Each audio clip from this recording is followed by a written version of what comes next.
आषाढ़ माह की गुप्त नवरात्रि आज से प्रारंभ हो गई है। मध्य प्रदेश के दतिया में स्थित विश्व प्रसिद्ध देवी तांत्रिक शक्तिपीठ मां पीताम्बरा मंदिर में 9 दिन गुप्त साधना और आराधना का क्रम रहेगा। गुप्त नवरात्र में देवी साधना का विशेष महत्व है। देवी साधक गुप्त तरीके से मां भगवती की आराधना करते हैं और मनोकामनाएं पूरी होती है।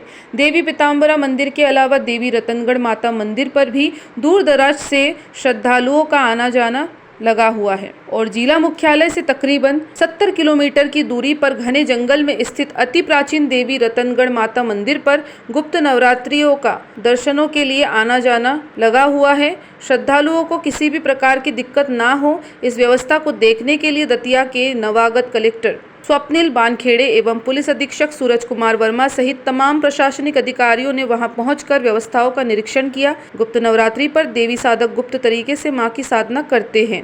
तो मैं हूँ रायन पटवा। जैसे कि हम मौजूद हैं दतिया पीताम्बरा पीठ के मंदिर पर।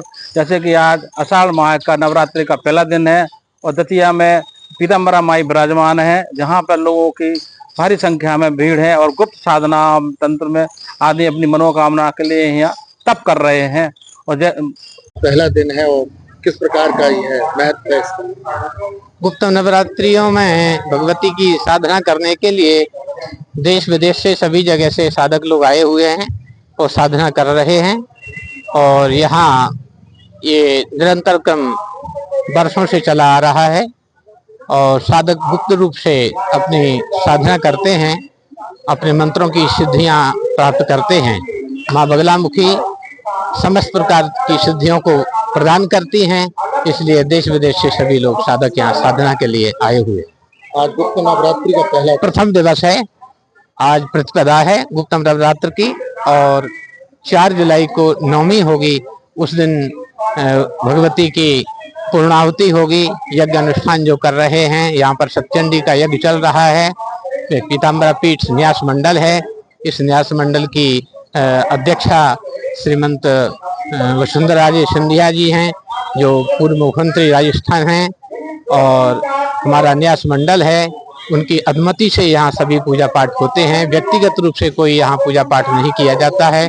जो भी अनुष्ठान होता है कार्यालय की अनुमति से ही होता है। बगैर कार्यालय की परमिशन से कोई व्यक्ति विशेष को यहाँ कोई महत्व नहीं दिया जाता है। न्यास मंडल की परमिशन से ही यहाँ सारे अनुष्ठान होते हैं। कितने लोग आ रहे हैं गुप्त रात्रि में? जो है करीब हजारों की संख्या में लोग आ रहे हैं और दर्शन कर रहे हैं, गुप्त साधना भी कर रहे हैं। कुछ लोग होटलों में रुके हैं, अपने होटलों में रुककर गुप्त साधना कर रहे हैं। जो बाहर से आए हैं, जिनको यहाँ अनुमति नहीं मिलती, वो गुप्त होटलों में भी कर रहे हैं। और इसका महत्व भी विशेष है। लोग जिस कामना के लिए कराते हैं वो पूर्ण होता है। गुप्त नवरात्रि में क्या महत्व है और क्या क्या पूजा होती है, साधक करते हैं?